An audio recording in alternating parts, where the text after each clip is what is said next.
ஆண்டுதோறும் உழவர் திருநாள் காணும் பொங்கலன்று பேரம்பாக்கத்தில் கிராம மக்களுக்கு இடையே நல்லுறவை ஏற்படுத்தும் வகையில் பாரிவேட்டை திருவிழா நடைபெறுவது வழக்கம். இந்நிலையில் நேற்று உழவர் திருநாள் காணும் பொங்கலை முன்னிட்டு பேரம்பாக்கத்தில் பாரிவேட்டை திருவிழா வெகு சிறப்பாக நடைபெற்றது.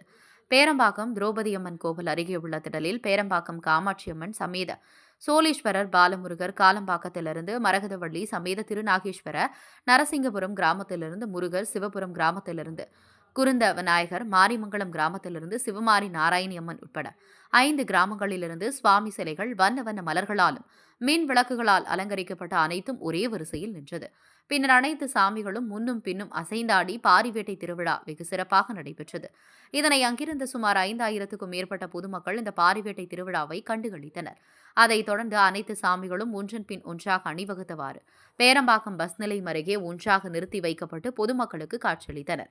அப்போது அங்கு கூடியிருந்த பேரம்பாக்கம், கடம்பத்தூர், திருவள்ளூர், மப்பேடு, காஞ்சிபுரம், ஸ்ரீபெரும்புதூர், பூந்தமல்லி, சென்னை, திருவலாங்காடு என பல்வேறு இடங்களிலிருந்து வந்திருந்த 1000க்கும் மேற்பட்ட பக்தர்கள் அனைத்து சாமிகளுக்கும் கற்பூர தீபரத்தை காண்பித்து வழிபாடு செய்தனர். உழவர் திருநாளை முன்னிட்டு கிராம மக்களுக்கு இடையே நல்லுறவை ஏற்படுத்தும் வகையில் இந்த பாரிவேட்டை திருவிழா நடைபெற்றது.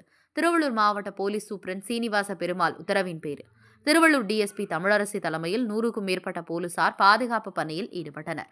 இந்த விழாவிற்கான ஏற்பாடுகளை பேரம்பாக்கம் முன்னாள் ஊராட்சி மன்ற தலைவர் RTE சந்திரசேகர் உட்பட நிர்வாகிகள் பலர் செய்திருந்தனர்.